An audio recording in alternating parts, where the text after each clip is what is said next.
Good evening to all of you guys. Arunodaya IAS में आप सभी लोगों का स्वागत है। मेरा नाम है अमित कपूर और हम लोग बात कर रहे हैं फिजिकल ज्योग्राफी के बारे में। ठीक है, भौतिक भूगोल के बारे में बात कर रहे हैं और इसमें हमने 4 या 5 चैप्टर कर लिए हुए हैं और आज हम बात करेंगे अंतर्जात बलों में जो कि आकस्मिक बल होते हैं, जैसे कि ज्वालामुखी है, भूकंप है, भूस्खलन है और सुनामी की बात करने वाले हैं। ठीक है, तो ये अंतर्जात बलों के कारण ही उत्पन्न होते हैं, इस वजह से इसको इसमें ही कैटेगराइज किया गया है। ठीक है, तो हम लोग बात करते हैं फटाफट। देखो, और जो लोग टेस्ट से जुड़ना चाहते हैं, जैसे 15 मई को यानी कि कल है, संडे को है, सुबह 10 बजे से रात में 10 बजे तक, तो आप किसी भी समय इससे जुड़ सकते हैं। ठीक है, और ये जो चल रहा है, आपको जो मैं पढ़ा रहा हूँ, ये मात्र 150 घंटे में है। यूपीएससी डीएस प्रारंभिक परीक्षा का है, जो कि आपको कंप्लीट सिलेबस मिल जाएगा यहाँ पे। तो आप बहुत ज़्यादा इसमें आपको कहीं से और ज़्यादा मटेरियल इकट्ठा करने की ज़रूरत नहीं है। ठीक है, तो हम लोग स्टार्ट करते हैं भाई। कैसे, देखिए,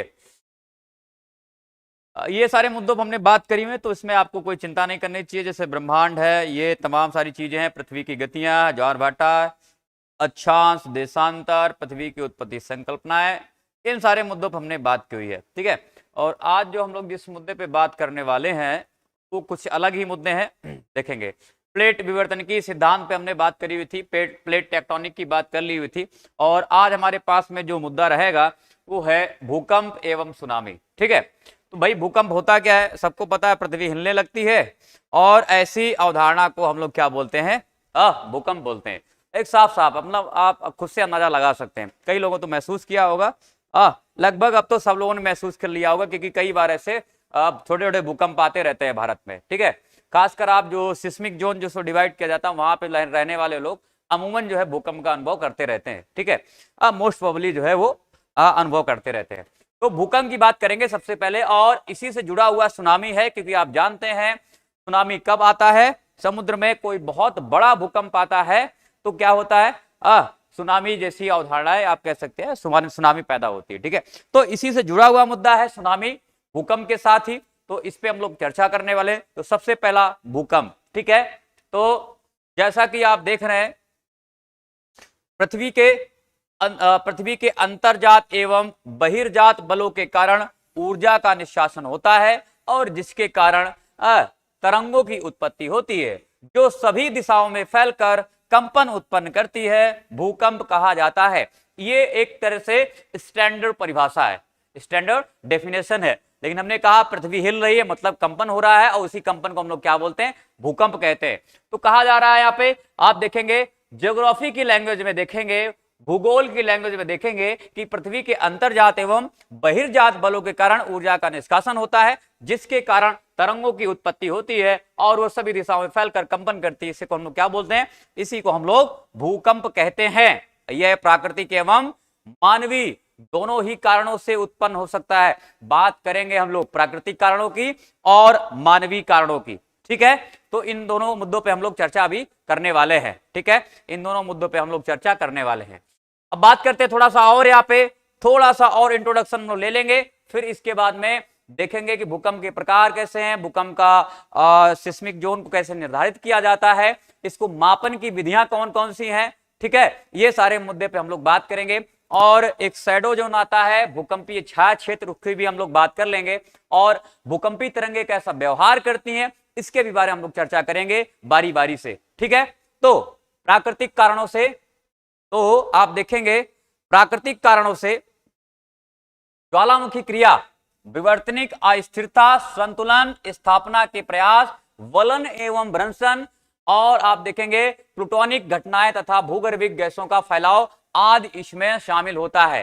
तो यहां पे जो बात करी जा रही थी कि भाई प्राकृतिक कारणों में क्या क्या हो सकता है जो कि भूकंप के लिए जिम्मेदार हैं, तो यहां पे हमने देख लिया भूकंपी क्रिया, विवर्तनिक अस्थिरता, प्लेट टेक्टोनिक की हम लोग बात कर रहे थे, और संतुलन स्थापना के प्रयास, जब ऐसी क्रिया होती है कि भूकंप एक बार ज्वालामुखी क्रिया हुई या प्लेट जो है इधर उधर खिसकी और वो जब अपने आप को संतुलित करने का प्रयास करती है, तो ऐसे समय भी भूकंप आते हैं। ठीक है, और हमने बता दिया यहाँ पे वलन, भ्रंशन, प्लूटोनिक घटनाएं, भूगर्भिक गैसों के फैलाव से भी भूकंप उत्पन्न होते हैं।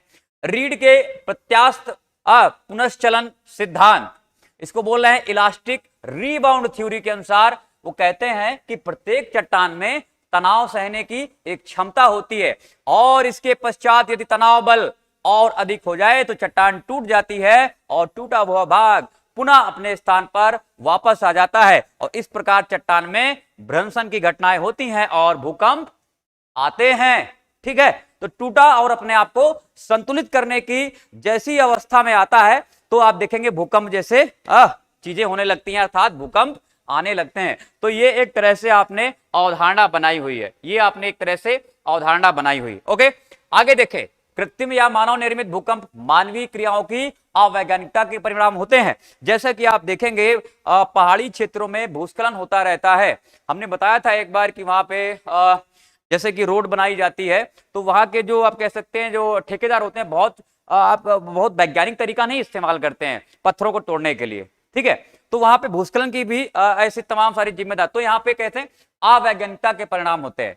इस संदर्भ में विवर्तनिक रूप से अस्थिर प्रदेशों में सड़कें, जैसा मैंने अभी बता दिया है, बांध, विशाल जलाशयों आदि के निर्माण का उदाहरण लिया जा सकता है। तो ये जो आप देखेंगे पहाड़ी एरिया की बात करें या जहां पे विवर्तनिक रूप से अस्थिर प्रदेश है, ठीक है, अस्थिर प्रदेश है, तो वहां पे अगर हमें सड़क बना रहे हैं, बांध बना रहे हैं, विशाल जलाशय बना रहे हैं आदि के निर्माण के बाद में आप देखेंगे अगर यहाँ पे कुछ घटनाएं ऐसी हो जाती हैं तो भूकंप जैसी आप कह सकते हैं घटना या परिघटना घटित होने लगती है। ठीक है, तो ये एक तरह से कैसा, ये आप कह सकते हैं मानवीय क्रियाओं की अवैज्ञानिकता के परिणाम से ये चीजें हो रही है। ठीक है, इसके अलावा आप देखेंगे परमाणु परीक्षण की, इससे भी भूकंप के लिए ये भी उत्तरदायी है, तो ये भी कैसा एक मानवीय कारण है। भूकंप आने के पहले वायुमंडल में रेडॉन गैसों की मात्रा में वृद्धि हो जाती है, अतः इस गैसों की मात्रा में वृद्धि का होना उस प्रदेश के विशेष में उस प्रदेश विशेष में भूकंप आने के संकेत होते हैं।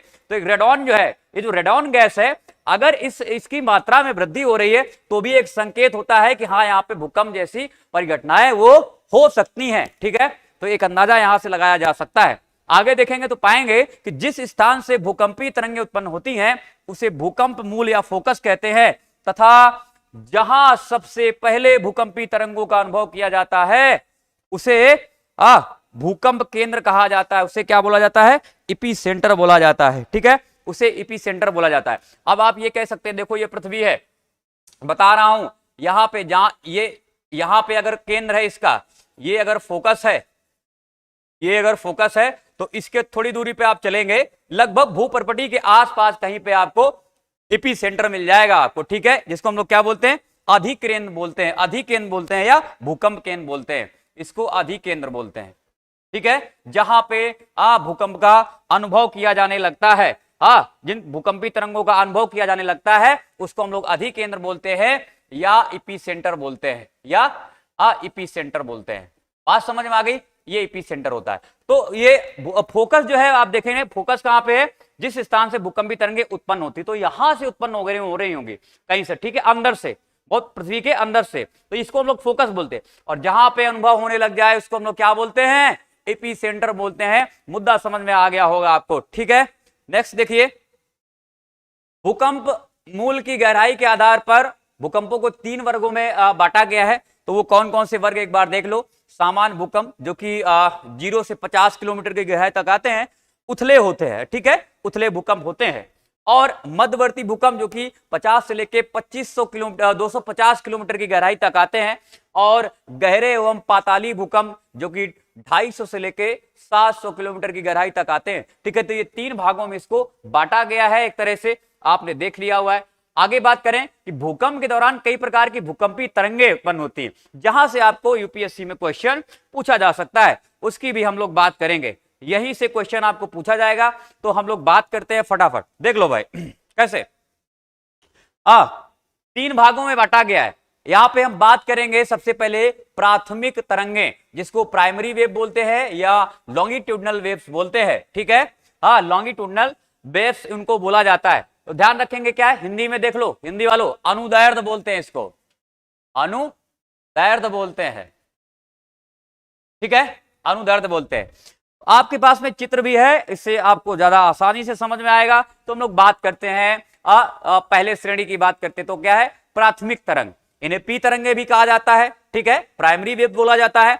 और ये अनुदैर्ध्य तरंगें होती है एवं ध्वनि तरंगों की भांति चलती हैं, ठीक है, क्योंकि इनमें संचरण तथा कणों का दोलन एक सीध में होता है और इन तरंगों से दबाव पड़ता है, अतः इन्हें दबाव वाली तरंगे भी कहा जाता है। तो क्या क्या समझ में आ गया आपको? एक तो इनको प्राइमरी वेव बोला जाता है, दूसरा इन्हें अर्धद्वैत तरंगे बोला जाता है, तीसरा इन्हें ध्वनि तरंगे भी बोला जाता है, चौथा इन्हें दबाव वाली तरंगे भी बोला जाता है, ठीक है। क्यों ऐसा बोला जा रहा है? क्योंकि इनके संचरण और इनके कणों की दोलन की दिशा कैसी होती है? एक सीध में होती है, एक सीध में होती है। देख लीजिए एक बार, ये देखिए, ये हम बात कर रहे हैं पी वेव की, यहां पे हम पी वेव की बात कर रहे हैं, तो इनका आप देख रहे हैं बिल्कुल सीधी चल रही है, ये डायरेक्शन है पी वेव का सीधा जा रहा है, अर्थात आप कहेंगे कि ये अनुदैर्ध्य तरंग की जैसे व्यवहार करती है और ये इनके संचरण की दिशा और इनके दोलन की जो कणों के दोलन की दिशा जो है वो एक सीध में होती है, ठीक है, एक सीध में होती है। देख रहे हैं आप, बिल्कुल सीधी रेखा में जा रहे हैं यहाँ पे, ना तो आपको कहीं यहाँ पे लहराव नजर आ रहा है, ना यहाँ पे लव और डब जैसी चीजें हो रही हैं, ठीक है, तो सीधे जा रही है एकदम से। ये क्या है? ये पी वेव की विशेषता है, प्राइमरी वेव की विशेषता है। बात समझ गए? तो हमने एक चित्र तो यहां से देख लिया और एक चित्र जो है हमने यहां से देखा हुआ है, ये वाला आप देखिए, पी तरंगे कैसा व्यवहार कर रहे हैं, ये पहुंचने का समय है उनका, ठीक है। आप देख रहे हैं पी तरंगों को, यहाँ पे ये भूकंपी अभिलेख हमने यहाँ पे आपको दिखाया हुआ है, इससे आपको ज्यादा क्लियर हो गया होगा। और एक चित्र हमने आपको इससे पहले वाले बाद वाले पेज में दिखा दिया है, उससे भी आपको क्लियर हो गया होगा। तो ये अवधारणा आपको समझ में आ गई होगी कि भाई ये इनका जो संचरण होता है और कणों का दोलन एक दिशा में होता है, अर्थात सीध में होता है। इन तरंगों में दबाव पड़ता है, इस वजह से इनको क्या बोला जाता है? दबाव वाली तरंगे भी कहा जाता है। बात समझ में आ गई? कोई प्रॉब्लम नहीं हुई होगी, मुझे तो लग रहा नहीं कोई प्रॉब्लम हुई होगी, ठीक है। देखो और देख लो, इनकी औसत गति जो है वो 8 किलोमीटर प्रति घंटे रफ्तार से होती है, 8 किलोमीटर प्रति सेकेंड, घंटा नहीं है भाई, प्रति सेकेंड, एक सेकेंड में 8 किलोमीटर गमन करती है, इतनी तेज चलती है, ठीक है। किंतु अधिक घनत्व वाली चट्टानों में इन तरंगों की गति बढ़ जाती है। इवन आप कहेंगे ये तरंगे तो है ही, कोई भी अगर भूकंपी तरंग ठोस से गमन करती है तो आप देखेंगे उसकी जो चाल है, जो उसका आप कह सकते हैं वेग है, वो बढ़ जाता है, उसकी गति बढ़ जाती है। चाहे हम पी वेव की बात करें या अभी हम बात करने वाले सेकेंडरी वेव की बात करें, द्वितीयक तरंगों की बात करें या एल की बात करें, जिनको लव वेव बोला जाता है, तो सबकी गति जो है वो ठोस के माध्यम से जब गुजरते हैं तो ये इनकी गति बढ़ जाती है। तो आपने देखा कैसे बढ़ रही है इनकी गति। अधिक घनत्व वाली चट्टानों में इन तरंगों की गति 8 से 14 किलोमीटर पर सेकेंड हो जाती है, ठीक है। बात समझ आ गई? अच्छा, यही समझ लो एस वेव की अवधारणा किस तरह की। और आप देख रहे हैं ये धरातली तरंगे होती, जिनको हम लोग क्या बोलते हैं? लव वेव बोला जाता है, ठीक है, लव वेव बोला जाता है, क्योंकि अभी हम देखेंगे इसकी खोज किसने करी हुई है। इन्हीं जो ये लव वेव बोला जा रहा है, इन्हीं के नाम पे आप कह सकते हैं ये भूगोलवेत्ता रहे होंगे या वैज्ञानिक हैं, तो इन्हीं के नाम पे ये धरातली तरंगों को लव वेव बोला जा रहा है। अभी हम बात करेंगे, आगे डिस्कस करेंगे इसमें। तो ये बात समझ में आ गई आपको? प्राथमिक तरंगे, ठीक है, कैसे कैसे व्यवहार कर रही हैं, कैसे कैसे गमन कर रही हैं और इनकी चाल कितनी है, ठोस में इनकी चाल बढ़ जाती है, ऐसा भी आपने देख लिया हुआ है। ओके, बात करते हैं और थोड़ी सी यहाँ पे, ठीक है। चलो, भूकंपी तरंगों में सर्वाधिक तीव्र गति इसी की होती है, कौन सी? पी वेव की गति सर्वाधिक होती है और जिस कारण ये तरंगे किसी स्थान पर सबसे पहले पहुंचती हैं। ये भी आपको एक कॉन्सेप्ट या फैक्ट ध्यान रखना चाहिए, अर्थात पी वेव सबसे पहले किसी स्थान पर पहुंचती हैं और ये ठोस के साथ साथ तरल माध्यम से भी गुजर सकती हैं। यद्यपि ठोस की तुलना में तरल माध्यम में इनकी गति बंद हो जाती है और ये भी कह सकते हैं ठोस, द्रव, गैस तीनों माध्यम से गुजर सकती हैं। तो ये चीज ध्यान रखना, एक कॉन्सेप्ट है, फैक्ट है आप लोगों के लिए, ये तीनों माध्यम से गुजरती हैं, ठीक है। और यस तरंगों की तुलना में इनकी गति जो है वो 66% अधिक होती है। आप इसी से अंदाजा लगा सकते हैं कि कितनी तेज गमन करती हैं, ठीक है। तो ये मुद्दे हमने देख लिए हुए। अब एस वेव देख लो, एस वेव का देख लो कैसा ये चित्र बन रहा है। यहाँ पे अभी हम डिस्कस करने वाले हैं एस वेव। देखिए ये लहराती हुई चल रही है। एक तो ये देख रहे हैं आप, यहाँ पे आप देखेंगे, देख लो भाई, ये इस तरह का एक इधर बन रहा है और ये इस तरह का, ठीक है, ये इधर चल रहा है और ये उधर चल रहा है, ठीक है। बाकी ये तरंग की दिशा कैसी है, इस साइड में है।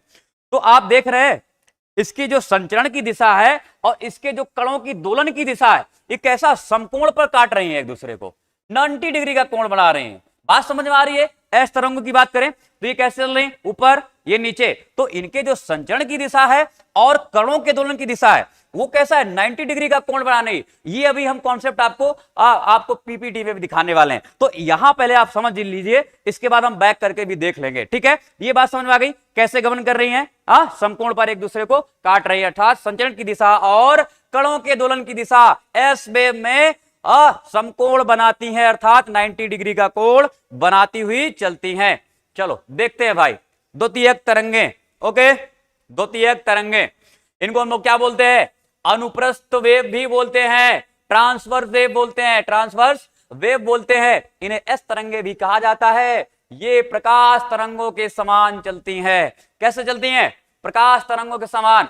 अभी आपने देखा हुआ है ना कैसे चल रही है, समकोण पर काट रही है, अर्थात आप देखेंगे कि प्रकाश तरंगे जो होती हैं उनके संचरण की दिशा और उनके कणों के दोलन की दिशा कैसे होते हैं, 90 डिग्री कोण बनाती हुई चलती है। ठीक है, समकोण पे। तो आपको दो जानकारी मिली क्या, एक तो भाई एस तरंगे जो है वो प्रकाश तरंगों के समान चलती हैं, अर्थात इनके चलने की दिशा और प्रकाश के चलने की दिशा समान होती है।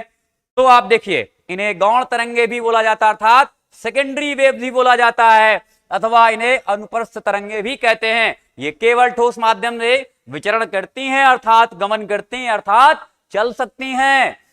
ये तरल माध्यम में प्रायः लुप्त हो जाती हैं। ये वहां पे अपना कह सकते हैं संचरण जो है रोक देती हैं, आगे नहीं बढ़ पाती हैं, क्योंकि ये पृथ्वी के क्रोड से गुजर नहीं पाती हैं। अतः यस तरंगों से पृथ्वी के क्रोड के तरल होने के संबंध में अनुमान लगाया गया है। याद करो जब हम बात कर रहे थे, किसकी बात कर रहे थे, पृथ्वी की आंतरिक संरचना की। ठीक है, पृथ्वी के आंतरिक संरचना की बात कर रहे थे, तो हम कह रहे थे कि वहां का जो इंटरनल कोर रहेगा वो कैसा है, तरल माध्यम में। तो कहां से पता चला होगा, यहीं से पता चला हुआ है, आपकी सेकेंडरी वेव से पता चला है कि भाई जो पृथ्वी का कोड है वहां से यस तरंगे नहीं गुजर सकती, अर्थात वो तरल अवस्था में रहा होगा। ठीक है, और आगे देखिए पी तरंगों की तुलना में इनकी गति 40% कम होती है, लेकिन पी तरंगों की गति क्या थी, यस तरंगों से 66% अधिक थी। ठीक है, तो ये सारे फैक्ट याद रखना। और इन तरंगों की संचरण की दिशा, कणों के दोलन की दिशा एक दूसरे के समकोण पर होती है, जैसा कि भाई हमें हमने बता दिया हुआ था आपको। और आगे देखेंगे तो पाएंगे कि इन तरंगों की औसत गति जो है वो 4 किलोमीटर प्रति सेकेंड है, लगभग आधी है। आपने देखा पी तरंगों से लगभग आधी है ये। और ये ठोस में गमन करती हैं, सिर्फ तरल में गमन नहीं करती हैं, लुप्त हो जाती हैं, प्रकाश तरंग की तरह व्यवहार करती हैं और एक दूसरे को समकोण पर काट, मतलब संचरण की दिशा और कणों के दोलन की दिशा आप देखेंगे एक दूसरे को समकोण पर काटती हैं। तो ये मुद्दे हमने देख लिए और देखते हैं। इधर भी हमने देखो लगा रखा हुआ है, देखो ये है ना, अभी हम बात कर रहे थे, ये हम अभी बात कर रहे थे, ये देखो इसकी बात कर रहे थे ना, ये संचरण कैसा कर रही है, सीधा जा रही है, लेकिन इनके आप देख रहे हैं जो कणों का दोलन है वो कैसा जा रहा है, ऊपर नीचे हो रहा है। ठीक है, अर्थात ये 90 डिग्री का कोण बना रही है, आसानी से आप समझ सकते हैं। ठीक है, चलो भाई ये बात हो गई। एक चीज और हम लोग देखते हैं, धरातली तरंगे बहुत इंपॉर्टेंट है। धरातली तरंगे ध्यान रखना, क्यों इंपॉर्टेंट है, जितना भी नुकसान आप देखते हैं उसके लिए यही जिम्मेदार है, जितना पृथ्वी पर नुकसान देखते हैं उसके लिए यही जिम्मेदार है। धरातल पे आके विनाश करने वाली तरंगे हैं ये, इसी वजह से इनको क्या बोला जा रहा है, धरातली तरंगे। ठीक है, देख लो यहाँ पे। और लॉन्ग पीरियड वेव भी बोला जाता है इनको, देख लो एक बार। धरातली तरंगों को हम लोग सरफेस वेव तो बोलते हैं, लेकिन इनको आप यहाँ पे देखेंगे कि लॉन्ग पीरियड वेव भी बोला जा रहा है। ठीक है, लॉन्ग पीरियड वेव भी बोला जा रहा है। क्यों बोला जा रहा है, देखो एक बार समझो, देखो इनका जो आयाम है कितना लंबा चौड़ा है, लंबी तरंगे है। ठीक है, यहां पे आप देख रहे हैं धरातली तरंगे। ठीक है, तो बात समझ में आ गई। ये हमने अभिलेख की तरह एक बार चित्र बना रखा है जिससे आपको समझने में आसानी हो जाए। ओके, चलो भाई देख लेते हैं। इन्हें एल तरंगे भी कहा जाता है। इन तरंगों की खोज H.T. लव ने की थी, इसलिए इन्हें लव वेव्स के नाम से भी जाना जाता है। किसने खोज किया हुआ है, एसडी लव ने किया हुआ, इसकी खोज करी हुई है। और ये पृथ्वी के ऊपरी भाग को ही प्रभावित करती हैं। ये अत्यधिक प्रभावशील तरंगें हैं, ये सबसे लंबा मार्ग तय करती हैं। इसी वजह से मैंने आपको फोटो भी दिखा दी हुई थी कि उनका आयाम कितना ज्यादा था, उनका आयाम कितना ज्यादा था। और इनकी गति बहुत धीमी होती है और यह सबसे देर में पहुंचती हैं, परंतु इनका प्रभाव सबसे विनाशकारी होता है। पी और एस तरंगे युग्म में चलती हैं। एक फैक्ट और याद रखेंगे, युग्म में चलती हैं, ठीक है, युगल आप कह सकते हैं। और पी एस की गति सर्वाधिक होती है। जब ये पी और एस तरंगे एक साथ चलती हैं, युग्म में चलती हैं, तो इनकी गति सर्वाधिक होती है। और भी इनका विभाजन किया गया है, और भी इनका विभाजन किया गया है। पी स्मॉल जी और एस स्मॉल जी की गति न्यूनतम होती है, जबकि इसके बीच का एक और हिस्सा होता है। पी और एस तरंगों के युग्म में देखेंगे, ये पी इन्वर्टेड कामा में और एस इन्वर्टेड कामा की गति दोनों के मध्य होती है। अर्थात अगर इसको हमें रखना पड़ेगा तो इन और इन दोनों के बीच में यहां रखेंगे, ठीक है, इन और इनके बीच में, ठीक है, एस तरंगों के बीच में रखेंगे, ठीक है। तो ये हमने देख लिया विभाजन। और कहेंगे कि इन तरंगों की गति तथा भ्रमण पथ के आधार पर पृथ्वी के आंतरिक भाग के विषय में जानकारी प्राप्त की जा सकती है। ये तरंगे मुख्यतः धरातल तक ही सीमित रहती हैं। ये तरंगे ठोस, तरल और गैस तीनों माध्यम से गुजर सकती हैं। इनकी गति 3 किलोमीटर पर घंटे पर सेकेंड होती है, ठीक है। तो ये आप देखा, जैसे कि हमने पी तरंगों की बात करी थी, तो पी तरंगे भी है, आप देखेंगे पी तरंगे भी जो है वो भी तीनों माध्यम में गमन करती है, संचरण करती है, ठोस, द्रव और गैस। बिल्कुल व्यवहार जो है आप देखेंगे सरफेस वेव या लॉन्ग पीरियड वेव या लव वेव वैसा ही व्यवहार करती हैं। अर्थात ये भी तीनों माध्यम से गुजर सकती हैं, गमन कर सकती हैं या संचलन करती हैं। मुद्दे समझ में आ गए होंगे। नेक्स्ट देखते हैं मित्रों। एक जो है देखिए, आप देखेंगे कि पी और एस तरंगे ये कुछ ऐसा भाग है जहां पे गमन नहीं करती हैं, ठीक है, जहां पे आप देखेंगे ये गायब हो जाती हैं और इसके बाद में फिर से ये वापस आ जाती है, ठीक है। देखिए कौन सा वो क्षेत्र है, वो कौन सा क्षेत्र है। अच्छा, इसको हम लोग क्या बोलते हैं, इसको हम लोग भूकंपीय छाया क्षेत्र बोलते हैं, सिस्मिक शैडो जोन बोलते हैं, ठीक है। देखो भाई कैसे कैसे कैसे किस तरह का एक अवधारणा है जहां पे रिसर्च आई हुई कि भाई यहां पे ये पहुंच नहीं पाती है। तो देखो भाई, अभी हम बात कर रहे हैं, यहां पे एस की बात करेंगे, ठीक है, शैडो जोन की बात करेंगे। तो आपको फोटो में दिख रहा होगा बढ़िया सा, ये इसका सेंटर है जिसको हम लोग ईपी सेंटर बोलते हैं, जहां से ये आप कह सकते हैं जहां से इनका अनुभव किया जाता है, ठीक है। और ये जो एरिया रहेगा ये कोर है, ये कोर है। और ये आप देखेंगे जो कोण बना रहा है 103 डिग्री का, इधर भी आ रहा है, इधर भी आ रहा है। तो यहां पे देखेंगे ये जो एरिया है, इस एरिया में एस तरंगे नहीं पहुंच पा रही है। इसी वजह से इसको क्या बोला जा रहा है, S wave shadow zone, S wave shadow zone इसको बोला जा रहा है। मतलब जो एरिया ये कवर कर रहे हैं, जो एरिया कवर कर रहे हैं, लगभग आप देखेंगे कि ये जो एरिया है ये 154 डिग्री का कोण बनाते हुए इस एरिया में ये एस तरंगे गमन नहीं कर रही है। तो अर्थात ये कैसा रहा होगा, ये क्षेत्र कैसा रहा होगा, तरल माध्यम में रहा होगा। क्यों? क्योंकि आपने देखा हुआ था, अभी हमने पढ़ा हुआ था कि भाई जो एस तरंगे होती हैं वो तरल में गायब हो जाती हैं, और उसी से वैज्ञानिकों ने अंदाजा लगा लिया हुआ है कि भाई जो हमारा कोर है, इनर कोर, वो कैसा है, तरल है, एकदम से लिक्विड फॉर्म में है, ठीक है। तो बात समझ में आ गई। तो ये जो एरिया है 103 से 103 इधर वाला एरिया, जो ये पूरा एरिया कैसा रहता है, ये एस वेव शैडो जोन रहता है। और इसी प्रकार आप यहां पे देखेंगे, और पी तरंगों की बात करें, पी वेव शैडो जोन की बात करें, तो इनके देखिए कितना एरिया छूटा हुआ है, इनके पास में कितना एरिया छूटा। ये तो ईपी सेंटर हो गया भाई, जहां से हमें अनुभव होता है, जिसको अधिकेंद्र बोलते हैं। और इसके बाद में हम चलेंगे तो ये 103 है और इधर 103 है।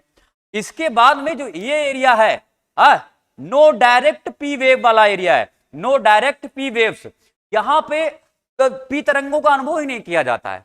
हालांकि ये अभी देखो, ये मुद्दा बड़ा आप कह सकते हैं पेचीदा है कि यहाँ पे समझ में नहीं आ रहा है कि ये यहाँ पे गमन क्यों नहीं कर रही है, ठीक है, ये यहाँ पे गमन क्यों नहीं कर रही है। लेकिन आपको इतना अंदाजा लग गया होगा कि एस तरंगे जो हैं कौन से कोण तक जो है वहां पे ये नहीं गमन करती हैं, अर्थात ये इनका छाया क्षेत्र होता है। और पी तरंगों की भी बात करें तो आप देखेंगे 103 से लेके 142 का इधर भी एरिया, और इधर भी देखेंगे 103 से लेके 142 तक का जो एरिया है, वहां पे ये पी वेव शैडो जोन गिना जाता है। ठीक है, तो ये एक अवधारणा है। और बाकी आप देखेंगे ये यहां पे रिसीव हो रही हैं आके, इस एरिया में तो रिसीव हो रही हैं आके, तो कितना कोण बना रही हैं भाई, ये पी वेव जो है 103 से लेके 142 तक के एरिया में आप कह सकते जो कोण बना रही हैं वहां तक ये पी वेव शैडो जोन होता है। और इसके बाद में जो है 42 के बाद में दिखने लगती है, 142 के बाद में ये पुनः जो है दिखने लगती है। तो ये आपने देख लिया हुआ, देखते हैं थोड़ा सा।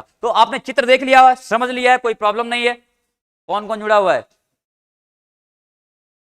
कोई दिक्कत तो नहीं है। मोहित साहू, देखो यार मैं नाम नहीं ले पाता हूं, बहुत परेशान नहीं होना अगर मैं नाम नहीं ले पाऊं, क्योंकि मुझे फिर वो जब मैं पढ़ाने में खोता हूं तो फिर खो ही जाता हूं। तो कमेंट जो लोग कर रहे हैं भाई एक बार देख लो। प्रदीप सिंह, मोहित साहू, समझ में आ रहा ना भाई? देखो समझ में नहीं तो ही कमेंट करना है इधर, ठीक है, नहीं तो मैं पढ़ाने में फिर लग जाऊंगा, फिर दिक्कत होगी। आपके कमेंट का रिप्लाई किया जाएगा, बकायदा हमारी टीम रिप्लाई करेगी और हम भी बात करेंगे। लेकिन अगर पढ़ा रहा हूं तो थोड़ा मुश्किल होगी, अगर मैं रिप्लाई नहीं कर पाऊं उसके लिए मैं माफी चाहूंगा, ठीक है, क्षमा चाहूंगा। देखो तो ये आप समझ गए भूकंपी छाया क्षेत्र, आपने समझ लिया अच्छी तरह से। अब थोड़ा सा इसके बारे में पढ़ लो। देखो क्या बोला, जो हमने बोला हुआ है वही यहाँ पे लिखा हुआ, एक बार पढ़ के बता देता हूं। देखो, जहां कोई भी भूकंपी तरंग अविलेखित नहीं होती है, छपती नहीं, आप कह सकते हैं, जहां पे नहीं आती है, ऐसे क्षेत्र को भूकंपी छाया क्षेत्र कहा जाता है। वैज्ञानिकों का मानना है कि भूकंप अधिकेंद्र से, यही अधिकेंद्र, यही एपी सेंटर, भूकंप के अधिकेंद्र से 105 और 145 के बीच छाया क्षेत्र दोनों प्रकार की तरंगों के लिए है। अर्थात आप देखेंगे 103 से लेके 145 तक या 142 तक आप गिन सकते हैं। यहां पे कोई भी तरंग क्या है, अपने आप को प्रदर्शित ही नहीं कर रही है। आप देखो ना, ये वाला एरिया तो ऐसा ही है ना, यहां तो ना पी वेव आ रही है, और यहां पे अगर इस तरह से हम ले रहे हैं तो ना तो यहां पे एस वेव भी नहीं आ रही है। ठीक है, तो यहां पे एक क्या फैक्ट आपने देखा पढ़ने के हिसाब से कि 105 से लेके 142 से 45 के बीच का क्षेत्र जो है दोनों प्रकार की तरंगों के लिए शैडो जोन निर्धारित किया गया है। ठीक है, और एक भूकंप का छाया क्षेत्र दूसरे भूकंप के छाया क्षेत्र से भिन्न होता है। 105 के परे क्षेत्र में यस तरंगें नहीं पहुंचती हैं, और यस तरंगों का छाया क्षेत्र पी तरंगों की छाया क्षेत्र अधिक विस्तृत है। फोटो में आप देख रहे हैं कि यस तरंगे क्या है, पूरा ये आप देख रहे हैं, यहां तक गमन नहीं कर रही हैं। लेकिन आप पी वेव की बात करें तो इतना ही एरिया क्या है, इतना ही एरिया में वो अपने आप को प्रदर्शित नहीं कर रही। अर्थात आपने समझ लिया कि एस तरंगों का छाया क्षेत्र पी तरंगों की छाया क्षेत्र से ज्यादा विस्तृत है। ठीक है, ज्यादा विस्तृत है, अधिक विस्तृत है। भूकंप अधिकेंद्र के 105 से लेके 145 तक पी तरंगों का छाया क्षेत्र एक पट्टी के रूप में पृथ्वी के चारों तरफ प्रतीत होता है, जैसा कि आप यहाँ पे चित्र में देख रहे हैं। और आगे देखेंगे कि एस तरंगों का छाया क्षेत्र ना केवल विस्तार में बड़ा है, वरन यह पृथ्वी के 40% भाग से भी अधिक है। ये बातें समझ में आ गई, कोई दिक्कत तो नहीं है भाई? सर आपकी ये पहली एक दिन जरूर सफल होगी।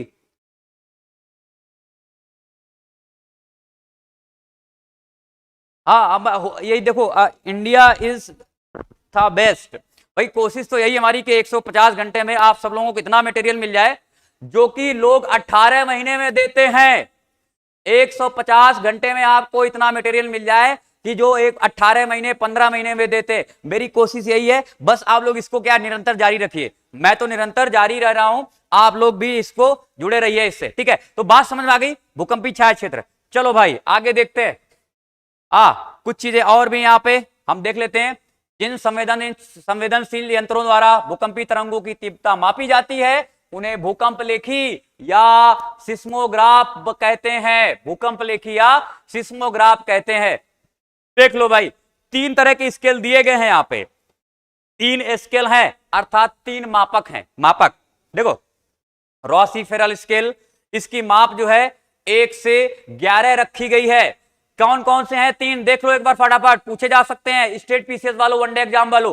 क्या है? रॉसी-फेरल स्केल, इसकी जो मापक है वो देखेंगे 1 से 11 तक रखी गई है। और मर्केली स्केल में क्या बात करें तो ये अनुभव प्रधान स्केल है।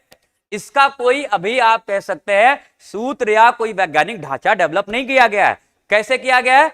अनुभव प्रधान स्केल है, ठीक है। लेकिन अभी हम एक और पैमाना पढ़ने वाले हैं जो रिक्टर स्केल है, उसको प्रूफ किया गया है, ठीक है। देखेंगे कैसे। तो ये कैसा है, हम मर्केली की बात करें तो ये अनुभव प्रधान स्केल है, इसे तीव्रता पैमाने के रूप में जाना जाता है, अर्थात इसको हम देखेंगे तीव्रता नापता है, कितनी तीव्र भूकंप आया हुआ है ये इसकी माप करता है, और घटना के कारण दिखाई देने वाले नुकसान का मापन करता है। घर गिर गए हैं, तमाम सारी बिल्डिंगें गिर गई हैं, धरती फट गई है वगैरह, किसकी तो इसके लिए क्या मर्केली स्केल का प्रयोग किया जाता है, अर्थात जो नुकसान हमें दिखाई पड़ रहा है इसका मापन किसके आधार पर किया जाता है, मर्केली के आधार पर किया जाता है। और इसका पैमाने का परास देखेंगे तो 1 से 12 तक का परास होता है इसका, अर्थात 1, 2, 3, 4 से लेके 12 तक का जो है इसका परास है, अर्थात इसकी जो स्केल तय की गई है 1 से 12 के बीच में। ओके, नेक्स्ट देखिए, ये बात समझ में आ गई होगी, इसमें कोई दिक्कत नहीं होगी, फैक्ट है एक तरह से। इसकी बात करेंगे हम लोग।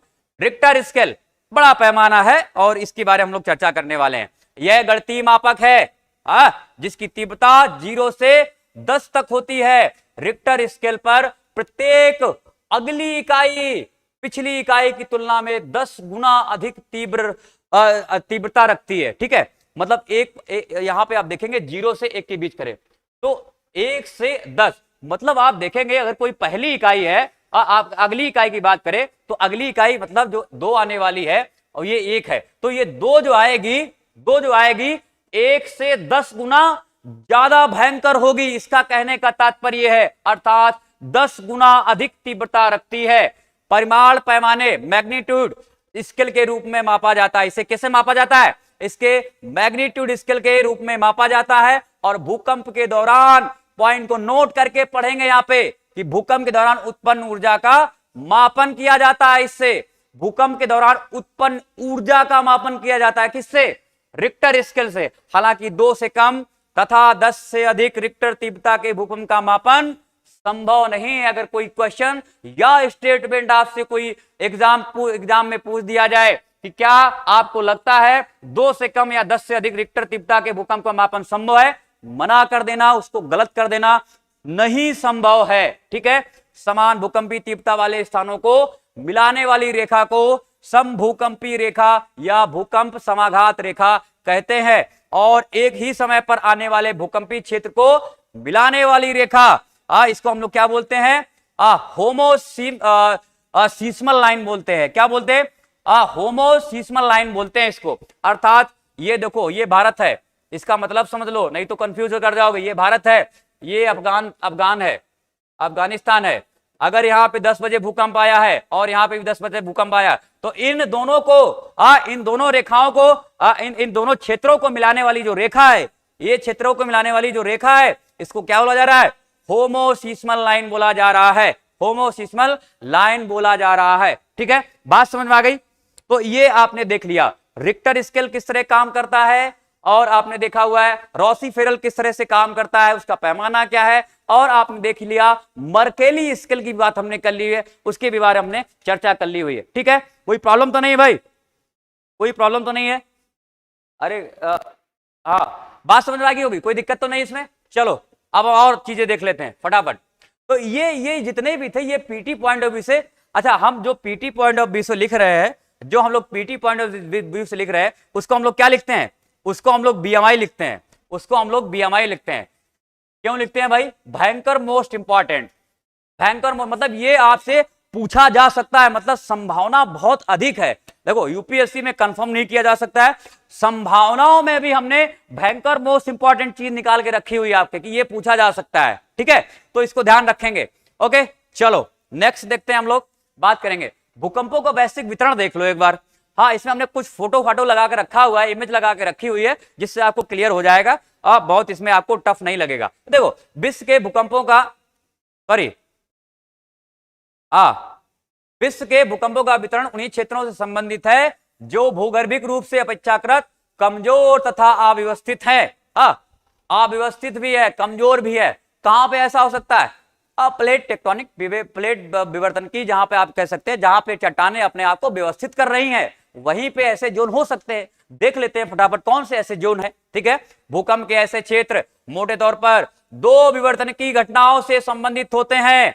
कौन कौन सी घटनाएं देख लीजिए। एक तो प्लेट के किनारे के सहारे वाले क्षेत्र, जो प्लेट के किनारे वाले क्षेत्र होंगे वहां पे भूकंप आने की संभावना प्रबल रहती है, क्योंकि वहां की चट्टानें खिसक रही हैं, टूट फूट कर रही हैं और अपने आप को व्यवस्थित कर रही हैं। इस वजह से वहां पे भूकंप आने की संभावना ज्यादा होती है। ठीक है, सिंपल सी बात है। और भ्रंशों के सहारे, जहां पे भ्रंशन हुआ है, फॉल्ट है, वहां पे भी चट्टानें अपने आप को क्या है, व्यवस्थित करने की कोशिश करती हैं। ठीक है, वो जो भ्रंश है उसको भरने की कोशिश करती हैं।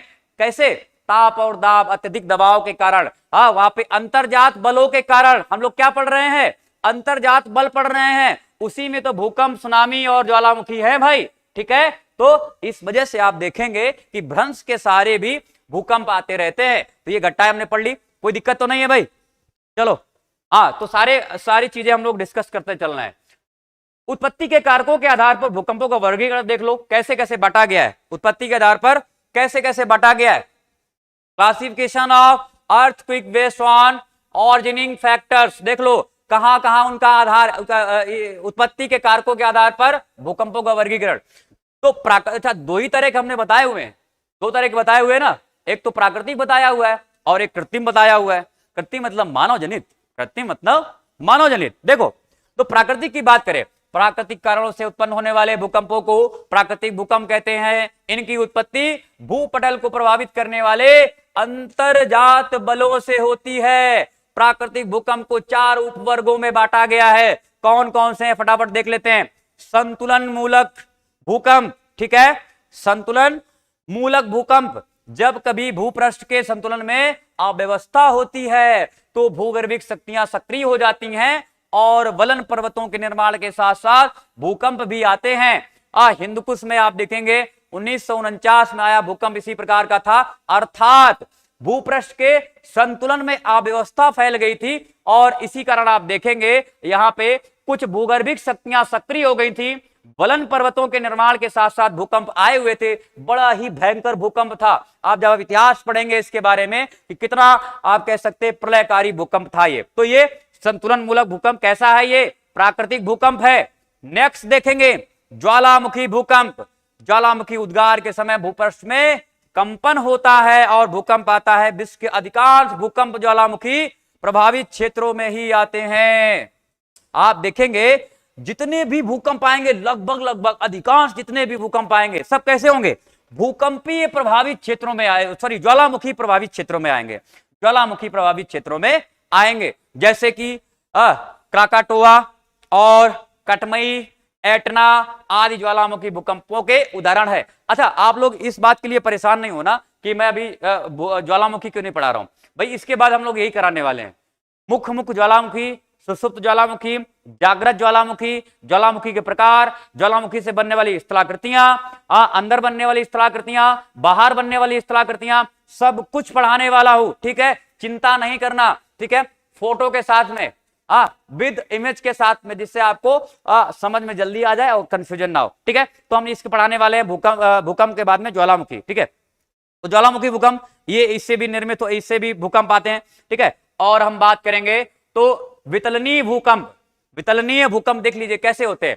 प्लूटोनिक अर्थक्वेक जिनको बोलते हैं हम लोग, इंग्लिश वालों प्लूटोनिक अर्थक्वेक बोलते हैं। ऐसे भूकंपों का केंद्र काफी गहराई में होता है, 300 से लेके 720 तक की। और ऐसे भूकंप आंतरिक ऊष्मा द्वारा खनिजों के पुनर्गठन की क्रिया से उत्पन्न होते हैं। कैसे होते हैं? बहुत अंदर महसूस नहीं बहुत ज्यादा होगा, लेकिन ध्यान रखना ये जो है यहाँ पे एक रिसर्च के तौर पर ये बताया जा रहा है कि वितलनी जो है, जो प्लूटोनिक अर्थक्वेक होते हैं, कैसे होते हैं? बहुत गहराई में आते हैं और ऐसे भूकंप आंतरिक ऊष्मा द्वारा खनिजों के पुनर्गठन की क्रिया से उत्पन्न होते हैं। और एक देख लीजिए विवर्तनिक भूकंप, बड़ा ही खतरनाक है, बड़ा ही खतरनाक है ये विवर्तनिक भूकंप। कैसे? प्लेट विवर्तनिक से नए भ्रंश बनते हैं और पुराने भ्रंशों पर गति करते हैं और इन घटनाओं से विवर्तनिक भूकंपों की उत्पत्ति होती है। सैन एंड्रियास भ्रंश की बात, सॉरी सैन फ्रांसिस्को में 1906 में भूकंप आया, जापान में 1923 में और कैलिफोर्निया की इंपीरियल घाटी में 1940 के भूकंप जो है वो विवर्तनिक क्रिया के द्वारा ही आए हुए थे। तो हमने देख लिया ये कैसे, ये प्राकृतिक रूप से आने वाले। अब कृत्रिम देख लो भाई, कृत्रिम तो हम लोग बता चुके हैं अभी, मानवीय क्रिया से कई रॉकेट छोड़ा जा रहा है, कहीं कुछ किया जा रहा है, कहीं बांध बनाए जा रहे हैं, कहीं सड़कें बनाई जा रही हैं। अगर उनमें अवैज्ञानिक तरह से क्रियाएं की जा रही हैं, उनकी खुदाई की जा रही है, माइनिंग से कई बार जैसे देखेंगे माइनिंग में खुदाई होती जाके, अगर जब उनको बम लगा के उड़ाया जाता है और अगर वो अब बहुत अच्छी तरह इसको देखभाल के नहीं किया जाता है तो आप देखेंगे अचानक से धसाव होता है, उससे भी भूकंप आते हैं। तो हम लोग क्या बोलते हैं ऐसे, कृत्रिम भूकंप, आर्टिफिशियल अर्थक्वेक। देख लीजिए ऐसे भूकंप मानवीय क्रियाओं द्वारा उत्पन्न होते हैं। मनुष्य द्वारा भूतल के ऊपर, भूतल के नीचे किए जाने वाले विभिन्न क्रियाओं द्वारा भी भूकंप आते हैं। खनिजों के लिए विस्फोट करने से, तेज गति से रेलगाड़ी के चलने से भी भूमि में कंपन होने जैसे लगते हैं और भूकंप आ जाता है। ठीक है, तो ये हमने देख लिया हुआ। तो प्रकार हमने देख लिए हुए। ठीक है, दो प्रकार होते हैं जिसमें प्राकृतिक की बात हमने कर रहे थे, तो उसके बारे में भी हमने चर्चा कर ली हुई है। ठीक है, इसके बारे में भी चर्चा कर ली है। ठीक है, कोई दिक्कत तो नहीं है। अगर देखो मैं अगर कमेंट नहीं कर पा रहा हूं तो जब मैं पूछूं तो एक बार बोल दिया करो भाई। ठीक है, जिससे थोड़ा पढ़ाने में और एनर्जी आएगी। अब देख लो कुछ चीजें हैं आपको यहाँ पे दिमाग में, थोड़ा सा इस फोटो को देख लो एक बार। ऐसा 10 सेकंड के लिए, 10 सेकंड के लिए देख लो कैसा है फोटो। अच्छा लग रहा है ना? चलो अच्छा लग रहा होगा। देखो विश्व में भूकंप की कुछ विस्तृत पेटियां हैं। तो सबसे पहले हम एक बहुत बड़ी पेटी की बात करेंगे और जहां पे आप कह सकते हैं ज्वालामुखियों और भूकंपों का घर है और सुनामियों का घर है। ठीक है, वो कौन सी पेटी है? देख लो, प्रशांत महासागरीय तटीय पेटी। ठीक है, प्रशांत महासागरीय तटीय पेटी की बात करने वाले हैं। और प्रशांत महासागर कहां पे है? ये देख लीजिए, ये पैसिफिक प्लेट है, सबसे बड़ी प्लेट है, ध्यान रखना। हमने 6 प्लेटें बात करी हुई थी, सबसे बड़ी बड़ी हमने 6 प्लेटें बात करी हुई थी। उनको ध्यान रखना, सीधे पूछा जाता है एक बार दो बार। तो ये देख लीजिए, ये पैसिफिक प्लेट है और ये जो एरिया है रिंग ऑफ फायर इसको बोला जाता है। क्यों बोला जाता है रिंग ऑफ फायर? आप समझो, यहां पे इतना ज्यादा ज्वालामुखी फटता है और उसी के आधार पर भूकंप भी आ जाते हैं। ठीक है, तो यहां पे आप कहेंगे कि ऐसा क्यों हो रहा है? यहां पे जो विवर्तनिक सिद्धांत है ना, आप कह सकते जो हमने पढ़ाया हुआ था, प्लेटें जो है अपने आप को इतनी ज्यादा संतुलित कर रही हैं और यहां पे आप देखेंगे ज्वालामुखी क्यों उत्पन्न होते हैं? यहां पे प्लेटें नीचे जाती हैं, इसके बाद में क्या है, अत्यधिक दबाव और ताप के कारण पिघल जाती हैं, फिर मैग्मा फटता है, फिर इसके बाद ज्वालामुखी वो एकदम से आते हैं और भूकंप की स्थिति बन जाती है। तो यहां पे क्या है, अब तमाम सारी नई प्लेटें पुरानी प्लेटें क्या आपस में एक दूसरे के ऊपर होती रहती हैं और जो भारी प्लेट है वो नीचे धंस जाती है, अत्यधिक ताप और दबाव के कारण क्या है, पिघल जाती है और ज्वालामुखी उत्पन्न हो जाता है। तो ये जो एरिया है जो मैं बात कर रहा हूं, प्रशांत महासागरीय तटीय पेटी की मैं बात कर रहा हूं, ये जो एरिया इसको लोग क्या बोलते हैं? Ring of fire. ये पूरा एरिया जो लाल लाल आप देख रहे हैं इसको हम लोग क्या बोलते हैं? Ring of fire. ये देखिए इस तरह का, बात समझ में आ रही है? और ये क्या है? ये साउथ अमेरिका है, ये नॉर्थ अमेरिका है, ये एशिया है। ठीक है, और ये आप देखेंगे और ये ऑस्ट्रेलिया है। तो इसके बीच में आप जान रहे हैं ना ये क्या है? ये प्रशांत महासागर है। ये प्रशांत महासागर है। जिन लोगों को पहली बार देख रहे हैं, जो लोग पहली बार देख रहे हैं, ये क्या है? ये प्रशांत महासागर। इसको मैं थोड़ा सा रुको, इसको मैं इससे करता हूं काले से। तो ये क्या है? ये पूरा का पूरा एरिया देख रहे हैं, ये पूरा का पूरा ये रिंग ऑफ फायर वाला एरिया है। ठीक है, तो ये क्या है? ये अभी हमने बताया है नॉर्थ अमेरिका, ये साउथ अमेरिका है। ठीक है, ये एशिया है और ये ऑस्ट्रेलिया है। ठीक है, तो ये क्या है? प्रशांत महासागर है। ये प्रशांत महासागर है। यहां पे अपने आप प्लेटें इतनी ज्यादा अपने आप को संतुलित कर रही हैं और नई पुरानी प्लेटों टकराव हो रहा है। यहां पे आप देखेंगे वो जो भारी प्लेट होती है नीचे धंस जाती है और यहां पे आप देखेंगे अत्यधिक दबाव ताप के कारण क्या है, नीचे जाती है, गल जाती है, फिर इसके बाद में क्या है, मैग्मा बन के बाहर निकलता है। तो यहाँ पे खूब, ये आप कह सकते हैं खूब तरह से, बढ़िया तरह से यहाँ पे क्या ज्वालामुखी और भूकंप आते रहते हैं, ज्वालामुखी और भूकंप आते रहते हैं। बात समझ में आ गई? थोड़ा पढ़ लेते हैं। यहाँ पे कौन कौन से एरिया है? देखो, एक्टिव वल्केनस। ठीक है, एक्टिव वल्केनो यहाँ पे है, प्लेट टेक्टोनिक सिद्धांत यहाँ पे काम कर रहा है और इसको रिंग ऑफ फायर भी बोला रहा। तो तीनों घटनाएं इसी वजह से यहाँ पे आप देख रहे हैं हो रही हैं। ठीक है, ये अब बात करते हैं। देख लो भाई, यह विश्व का सबसे विस्तृत भूकंपीय क्षेत्र है जहां पर संपूर्ण विश्व के लगभग 63% भूकंप आते हैं। आप देख रहे हैं ना, ये जो एरिया है, ये वाला एरिया है, ये 63% भूकंपों का क्या करता है? प्रतिनिधित्व करता है, रिप्रेजेंट कर रहा है ये। और इस क्षेत्र में Chile, California, Alaska, Japan, Philippines, New Zealand आ जाते हैं। ठीक है, तो ये सारे एरिया आपने देख लिया। ये यहाँ पे चिली है, ये चिली है, ठीक है, ये अलास्का है, ओके, और ये जो है जापान है, और इसके बाद में ये फिलिपाइन द्वीप है, इसके बाद में न्यूजीलैंड है, इसकी मैं बात करूं ये न्यूजीलैंड है। तो ये सारा आप देख रहे हैं, ये पूरा एरिया समाहित किए हुए। यहां भूकंप का सीधा संबंध प्लेटी अभिसरण, भूपर्पटी के चट्टाने संस्तरों में भ्रंशन एवं ज्वालामुखी सक्रियता से है। तो जो बातें हमने आपको बताई हुई हैं वही यहां पे लिखी हुई हैं। इनका जो सीधा संबंध है प्लेटी अभिसरण से है। जैसे मैंने बताया, प्लेटें क्या है, संचलन कर रही है, भारी प्लेट नीचे जाती है, ताप और दाब के कारण पिघल जाती है, मैग्मा के ऊपर निकलता है, ज्वालामुखी का उद्गार हो जाता है और भूकंप जैसी स्थिति बन जाती है और भूपट्टी के चट्टानी संस्तरों में भ्रंशन ज्वालामुखी सक्रियता से ऐसा हो रहा है। तो ये हमने देख लिया रिंग ऑफ फायर की स्थिति। रिंग ऑफ फायर कहां पे है? शांत महासागरीय क्षेत्र का एरिया क्या रिंग ऑफ फायर के नाम से जाना जाता है। ठीक है, रिंग ऑफ फायर के नाम से जाना जाता है। चलो, बात समझ में आ गई होगी बहुत, इसमें कुछ भारी भरकम नहीं था। यहां से भी आप देख सकते हैं, यहां पे मैंने एक चित्र लगा रखा है, आपको खूब बढ़िया से दिख रहा होगा। क्या लिख रहा है भाई? देखो, यहां पे आप देख रहे होंगे, यहां पे आप देख रहे होंगे कि ये जो एरिया है, देखो ये जो इस तरह का एरिया रहेगा ना, ये भूकंपी क्षेत्र रहेगा। अब इस तरह का एरिया कहां पे है? ये तो देखो, ये भूकंपी क्षेत्र है पूरा, ये हमने देख लिया हुआ था। ये क्या है? ये जो है साउथ अमेरिका है, ये साउथ अमेरिका है। ये क्या है? ये नॉर्थ अमेरिका है। ओके, ये वाला एरिया कैसा है? नॉर्थ अमेरिका है। तो ये भूकंपी क्षेत्र है। ये इधर ये थोड़ा सा एरिया आप देखेंगे, ये तो ये आप देखेंगे कि साउथ अमेरिका के आप थोड़ा सा पूर्व में चलेंगे, नीचे साउथ पूरा साउथ ईस्ट में जाएंगे। ठीक है, और ये जो एरिया है पूरा, ये कौन सा एरिया है? ये अटलांटिक रिज है, अटलांटिक रिज है, ध्यान रखेंगे इसको। ये भी कैसा है? ये भूकंपी क्षेत्र है, ये अटलांटिक रिज है। आप देख रहे हैं ना, ये अटलांटिक, ये एस तरह का बना हुआ है। अटलांटिक कैसा है?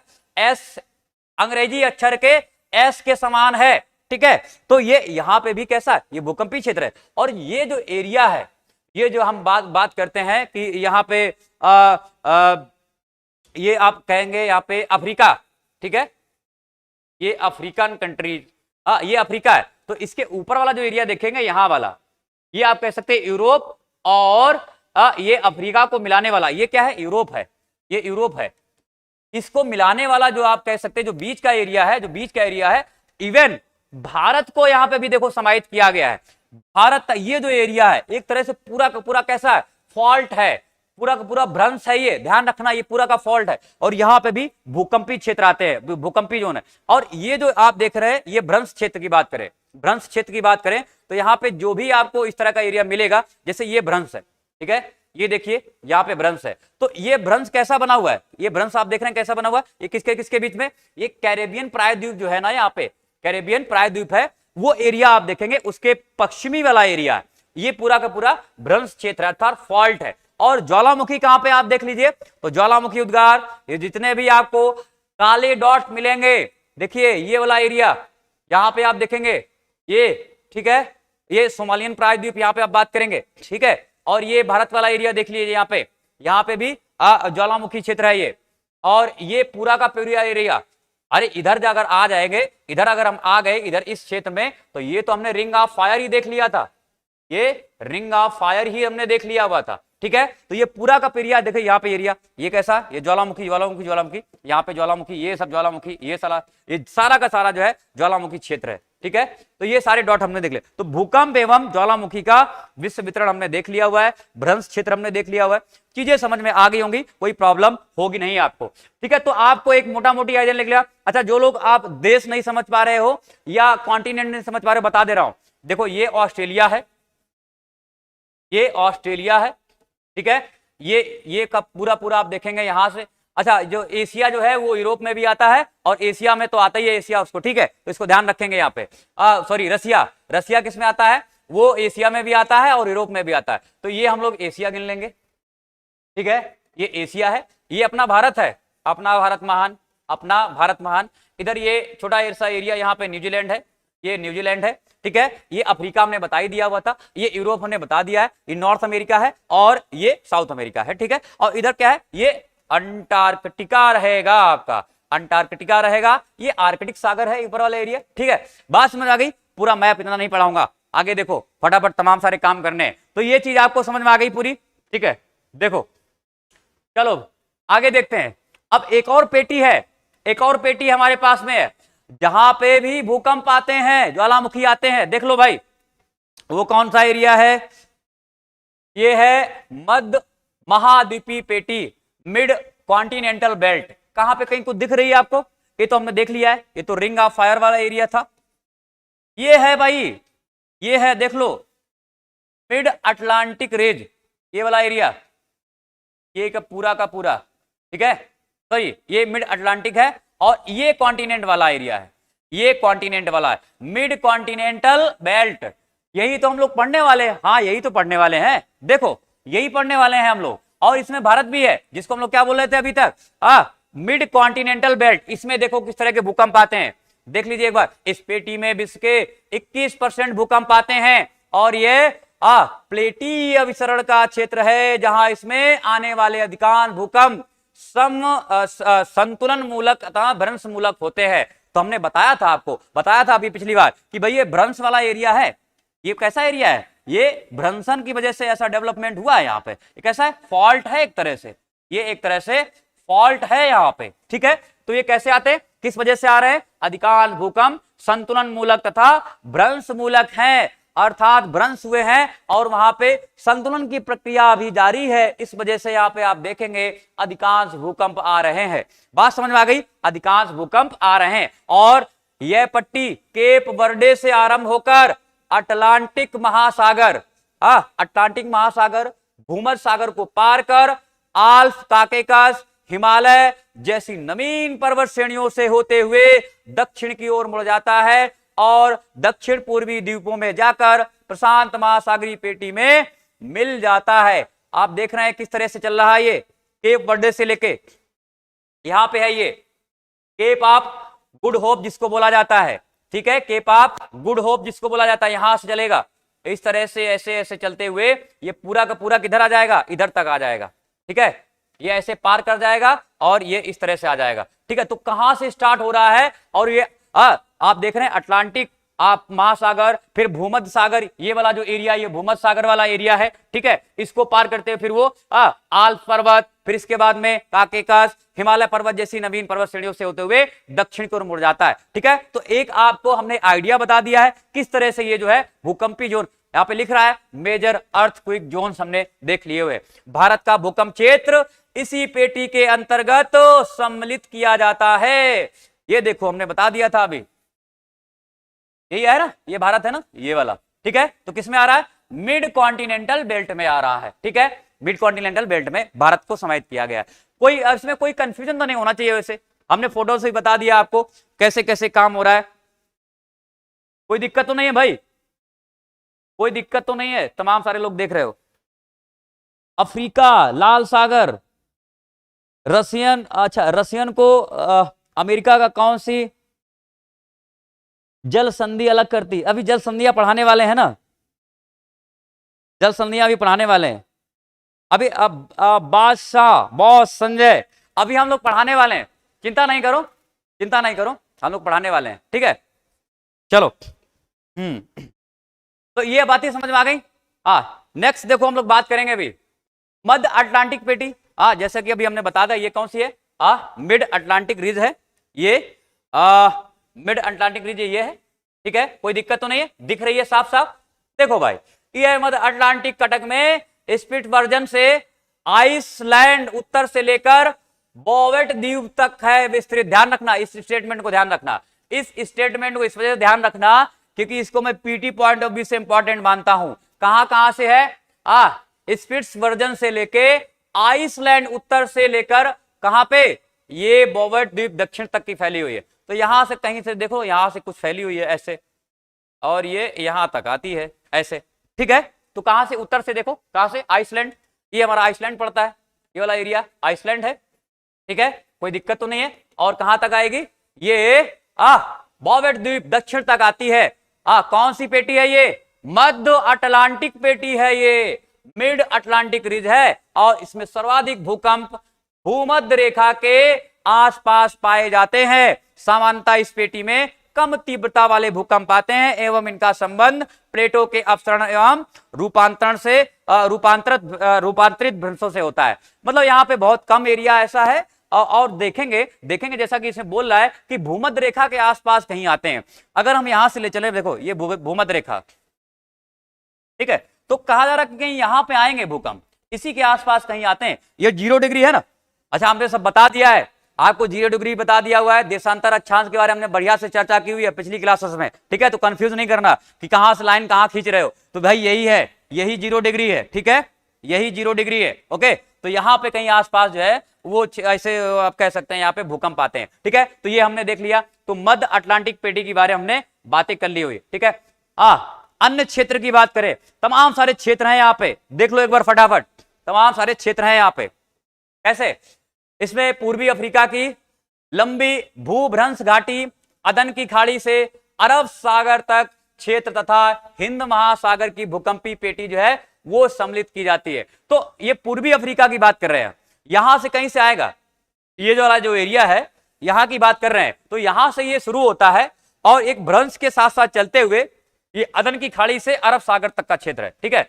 ये आप देखेंगे यहाँ पे ये अरब सागर है, तो ऐसे यहां से स्टार्ट होगा, ये यहां तक अरब सागर, अदन की खाड़ी से होते हुए अरब सागर के बीच जाता है और इसके बाद में ये हिंद महासागर की भूकंपी पेटी यहां पे सम्मिलित हो जाती है। तो ये जो एरिया ऐसे आएंगे, ये देखो भारत है, ये इंडिया है, ये इंडिया है, तो ऐसे ही इधर से चलता है ऐसे, और ये ऐसे करते यहां से अदन की खाड़ी से फिर अरब सागर, फिर ये आके इंडियन ओशन में आ जाता है, ठीक है। तो आपने ये देख लिया अन्य क्षेत्र, ऐसे तमाम सारे क्षेत्र हैं, ऐसे तमाम सारे क्षेत्र है। आप देखेंगे जैसा जो ये एरिया है ना, देखिए ये यहाँ पे जो लाइन वाला है ना एरिया, ये प्लेट बाउंड्री है, और जो वोल्केनोज है यहाँ पे आप देखेंगे जो लाल वाला एरिया है, जो लाल वाला एरिया है, ये जितना भी आपने देखा हुआ है ये आप देखेंगे यहाँ पे, ठीक है, ये इस तरह का एरिया, ये इस तरह का एरिया, ठीक है। और ये वाला एरिया ये कैसा है, ये ज्वालामुखी क्षेत्र है, ये वाला ज्वालामुखी क्षेत्र है, और जहां पे लाइन खींची हो वो प्लेट बाउंड्री जिनको बोला जाता है, वो प्लेट बाउंड्रीज है, भूकंपी क्षेत्र आप कह सकते हैं, ठीक है, भूकंपी क्षेत्र उनको बोल सकते हैं। तो कोई प्रॉब्लम नहीं है, कोई प्रॉब्लम नहीं है। बेरिंग जल संधि में भी, अरे बेरिंग जल मध्य इधर आता है ना, यहाँ पे बेरिंग ये है, ये बेरिंग है, ठीक है। मैं बताऊंगा, देखो आपने अपना अभी देखो, अब भाई देखो क्या करो ना, जो मैं पढ़ा रहा हूं उसको पढ़ो, मैं सारी चीज आपको बता दूंगा। बेरिंग यहां पड़ेगा, ठीक है, बेरिंग यहां पे पड़ेगा, आप बहुत कंफ्यूज मत करो, हम सारी चीजें कराने वाले हैं, ठीक है, सारी चीजें कराने वाले हैं, तो आप गलत इंफॉर्मेशन मत देना, कोई गलत इंफॉर्मेशन मत देना। चलो देखो, तो ये बेरिंग है। देखो अन्य क्षेत्र हमने देख लिया यहाँ पे कैसे कैसे जा रहा है, इसकी बारे में बात हमने कर ली है। नेक्स्ट देखते हैं कुछ और चीजें। भारत में भूकंपीय zone, seismic zones in India, देखो भाई फटाफट, भूकंपीयता से संबंधित वैज्ञानिक जानकारी, अतीत में आए भूकंप तथा विवर्तनिक व्यवस्था के आधार पर भारत को 4 भूकंपीय जोनों में बांटा जाता है, वर्गीकृत किया जाता है, 2, 3, 4 और 5। यहां ध्यान देने योग्य बात तथ्य यह है कि पूर्व भूकंप क्षेत्रों को उनकी गंभीरता के आधार पर 5 जोनों में विभाजित किया गया है, लेकिन भारतीय मानक bureau of Indian standard BIS ने प्रथम 2 जोनों का एकीकरण करते हुए देश को 4 भूकंपीय जोनों में बांटा हुआ है। इस स्टेटमेंट को ध्यान रखेंगे और इसको एक नहीं 2 बार देख लेंगे, हो सकता है आपसे पूछा जा सकता है, ठीक है। तो वैसे तो 5 जोनों में बांटा गया है, लेकिन BIS जो है वो 2 जोन को एक साथ में ही क्या कर देता है, मर्ज कर देता है, और इस आधार पर हम कह सकते हैं कि हमारे पास में 2, 3, 4 और 5 जोन है। भारत को 4 जोन में डिवाइड किया गया है, कौन कौन, 2, 3, 4 और 5। और आगे देखें तो पाएंगे कि BIS भूकंपी खतरों के नक्शे और कोड प्रकाशित करने के लिए आधिकारिक एजेंसी है। तो बात समझ में आ गई, हमारी आधिकारिक एजेंसी कौन सी है, जो कि भूकंपी खतरों के नक्शे तैयार करती है और कोड तैयार करती है, कौन है, bureau of Indian standard BIS है, ठीक है। चलो नेक्स्ट देखते हैं, ये आपको महत्वपूर्ण जानकारी मिली हुई है। देखो कौन कौन से जोन है, दिख रहा है, इसमें दिख रहा होगा, वैसे तो ब्लर आ रहा है थोड़ा सा, दिख रहा है, चलो सब लोगों को दिख रहा है। देखो ये भाई भारत है, देख लो एक बार अपनी भरी निगाह से, हम अभी समझाने वाले हैं कौन कौन सा एरिया, आपको कहां कहां नजर डालनी चाहिए। पहले तो नजर आपको यहां पे डालनी चाहिए, ठीक है, और इसके बाद में नजर यहां पे डालनी चाहिए, फिर मैं समझाने वाला हूं, ठीक है। देख लो टाइम कम है, मैं ही समझा देता हूं। जोन 2 जो है वो आप देख रहे हैं कितना परसेंट हिस्सा है, 40.93, 40.93, ठीक है। ये जोन है, ये आप देख रहे हैं जोन, मतलब बहुत कम, बहुत आप कह सकते हैं कम कम यहां पे भूकंप आएंगे। फिर इसके बाद में जोन 3 30.79 की बात हो रही है, अर्थात आप देखेंगे कि आपने जोन 2 तो देख लिया है, ये वाला एरिया, इसको हम लोग किसमें 2 में लिख सकते हैं, और इसको भी हम लोग 2 में लिख सकते हैं। एरिया पता है ना कौन कौन सा है भाई, ये राजस्थान और मध्य प्रदेश का एरिया है इधर पे, ठीक है, एमपी और राजस्थान को लेते हुए, ठीक है। तो ये किसमें जोन 2 में आ रहा है। थोड़ा सा गुजरात का एरिया हम देखेंगे अभी, देखेंगे, लेकिन फिर भी इसको जोन 2 में नहीं गिना जाएगा। पर ये वाला जो एरिया है ये छत्तीसगढ़ वाला एरिया है, थोड़ा सा उड़ीसा वाला हम लोग ले लेंगे, और इसके बाद में जब हम आएंगे ये पूरा का पूरा एरिया आंध्रा और कुछ महाराष्ट्र का हिस्सा, कुछ कर्नाटक का हिस्सा, कुछ जो है केरल, और आप कह सकते हैं कि तमिलनाडु का हिस्सा इसमें शामिल होता है, और तेलंगाना का हिस्सा। तो ये किसमें कौन से जोन में आ रहा है, ये जोन 2 में आ रहा है, ठीक है।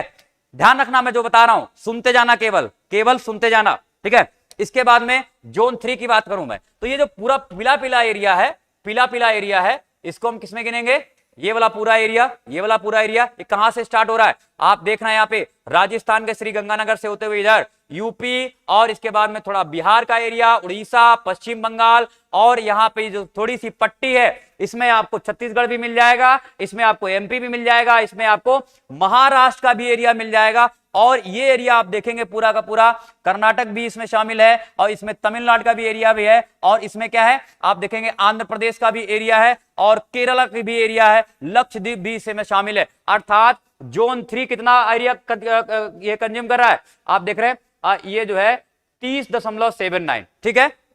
और इसके बाद में थोड़ा सा आप देखें नारंगी टाइप का जो है वो 17.49 है।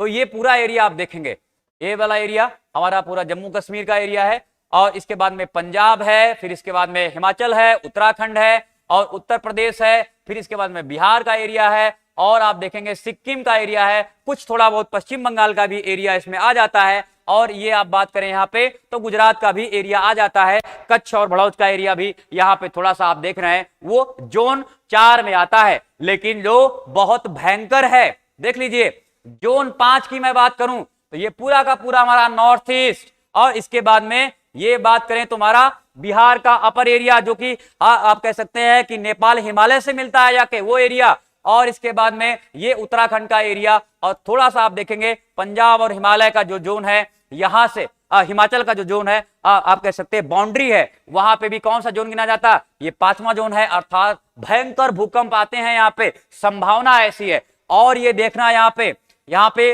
ये जो एरिया है ये गुजरात का एरिया, यहाँ पे भी काफी भयंकर भूकंप आने की संभावना बनी रहती है। अब यहाँ पे क्यों आते हैं, अभी देखा था ना आपने, अभी क्या देखा था आपने अभी देखा था एक तरह से जो अभी हमने यहाँ पे बात करी हुई थी, जो हमारा क्षेत्र आ रहा था, एक बार देख लीजिए ये किस में आ रहा था, मिड कॉन्टिनेंटल जोन में आ रहा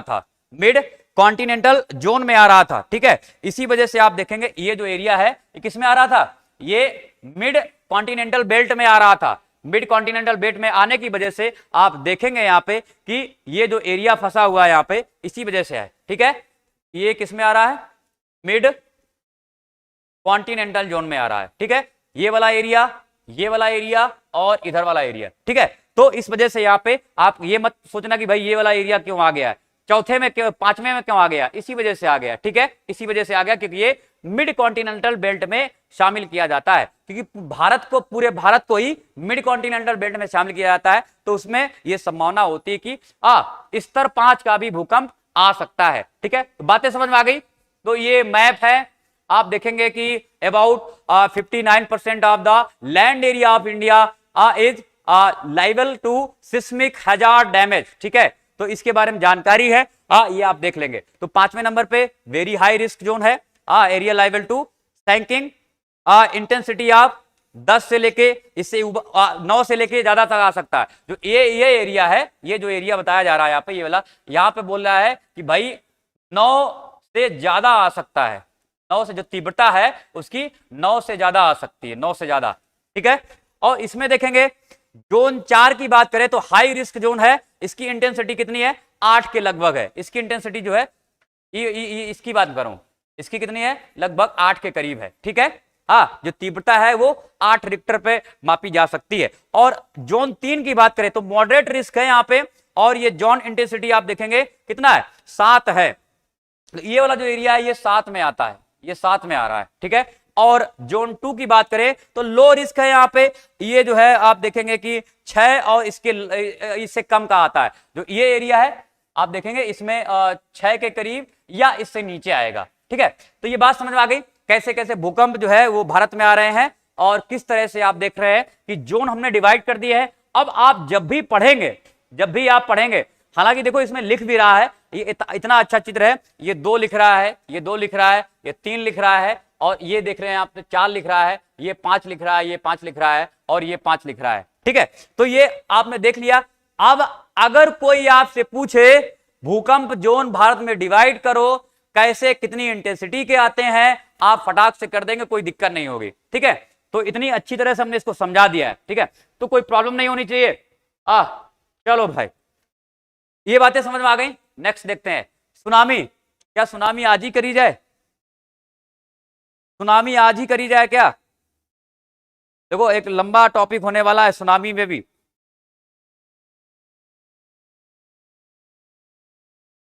सुनामी आज ही करी जाए, कल चलो कल करते हैं। ठीक है, कल करते हैं, सुनामी बहुत अच्छा मुद्दा है। अच्छा, सुनामी के साथ में हम क्या करेंगे, ज्वालामुखी भी देख लेंगे। ठीक है, सुनामी के साथ में हम लोग ज्वालामुखी भी देख लेंगे।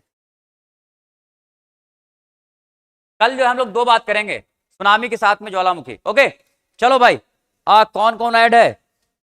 अभी एक क्लास हो सकता है हमारी और हो, इकोनॉमी की क्लास हो सकता है और हो, तो परेशान नहीं होना। ठीक है, क्योंकि मैं 4 क्लास लेने का मुझे आदत है, हैबिट है। दिन में 4 क्लास या 5 क्लास जब तक नहीं लूं तब तक ठीक से नींद नहीं आती। हाँ, और एक खास बात भाई, देख लो, जो स्कॉलरशिप में प्रोग्राम में जुड़ने वाले हैं उनके लिए मैं फटाफट नंबर बता देता हूं, कहां पे आप लोग कॉल करेंगे, ये तो मैं भूल ही जा रहा था।